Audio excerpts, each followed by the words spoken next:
actually be podcasting right now. Hi guys. Hi New Zealand. Hi. Okay.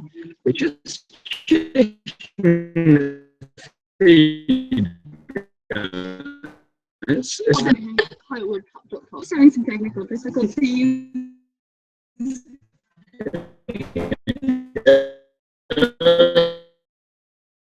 With you.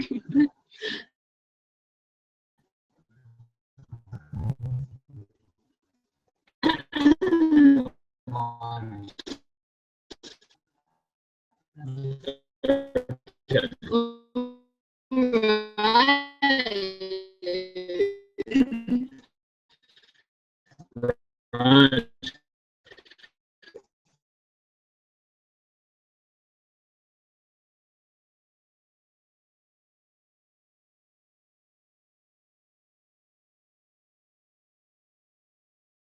Called Fast for the Climate, who are holding a special Breaking of the Fast event this evening. We've all been fasting all day, which is quite a feat when you have climate change negotiations to sit through. As it may, we've managed, and we are just fast now. Natalie, this isn't the first time you've fasted, is it?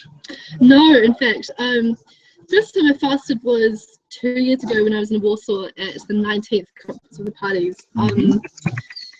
It's been an ongoing thing for about 2 years.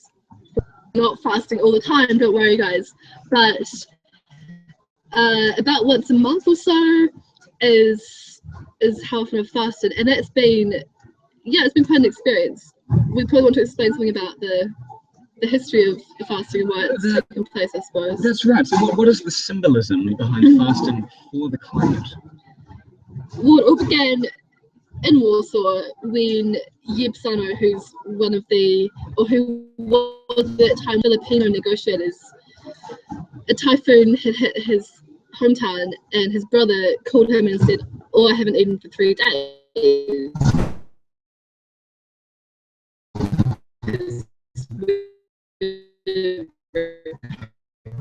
From a typhoon, at the open plenary of the conference, and announced that he would be fasting until we achieved a meaningful agreement on climate change. And so he fasted for 2 weeks in solidarity with those who were being affected by climate change impacts both in the Philippines and around the world. So that's the symbolism that fasting has for all of us here.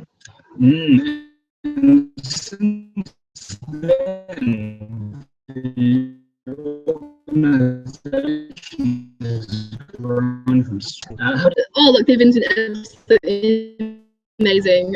So all of us here have been fasting for the last 24 hours, and we just got treated to this amazing meal by a chef here, all locally grown ingredients.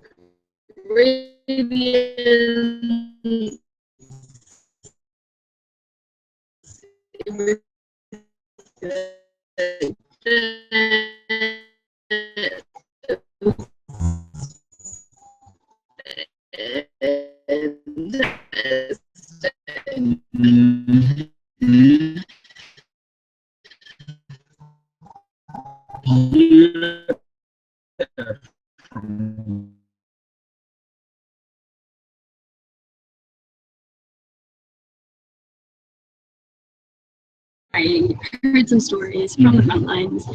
In particular, I went to a climate displacement event where there was a young man named Ray from Kiribati who was speaking about the impacts of climate change on his home.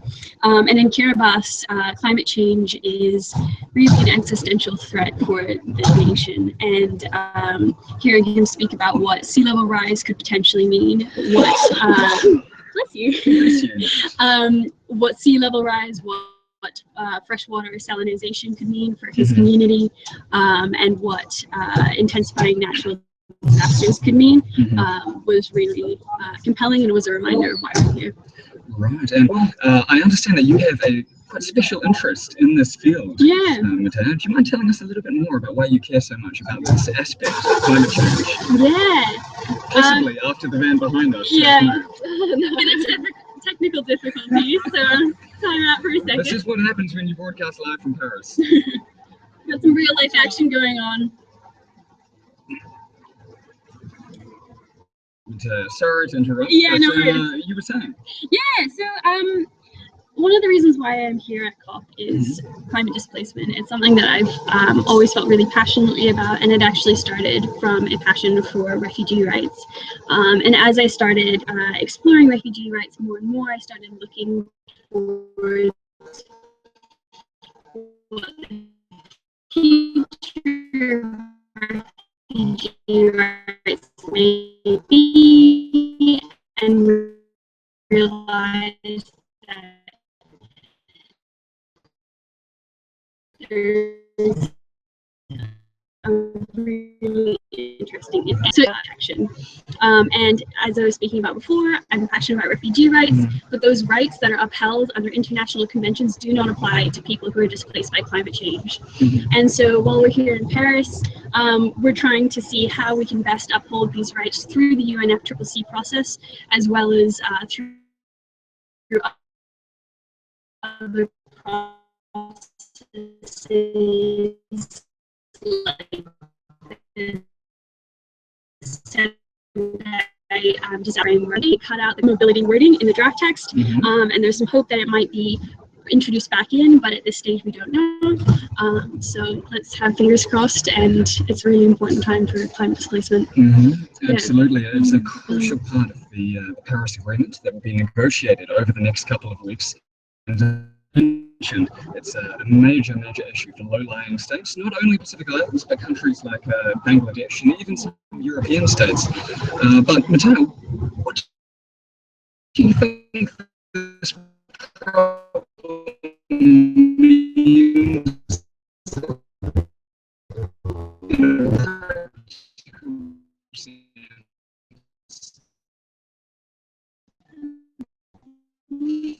New Zealand?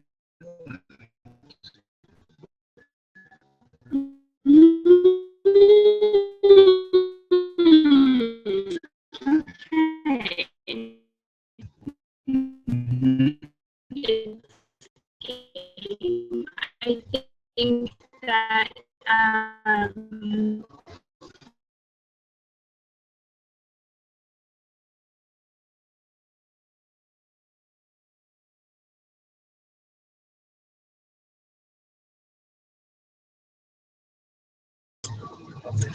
I would also just add that I completely agree with everything you said, obviously. Yeah. I would also add, New Zealand is itself an island with a large amount of coastline, and we're going to see increased migration from actually those coastal areas within our own country, and possibly I'm from Christchurch, and so obviously we had the red zones there after the earthquake, and it's like the last thing we all want is another 100 red zones around the country. Right. So absolutely, it's really quite time for New Zealand to be starting thinking about this, both for the Pacific and for our own people. Yeah. No, absolutely, and with such a rich Pacifica culture.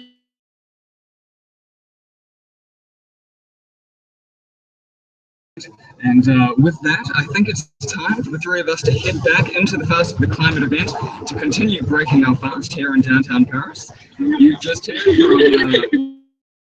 from pleasure to be with you once again, and don't forget to tune in next time for another series of Climate Hangouts. See you then. Bye.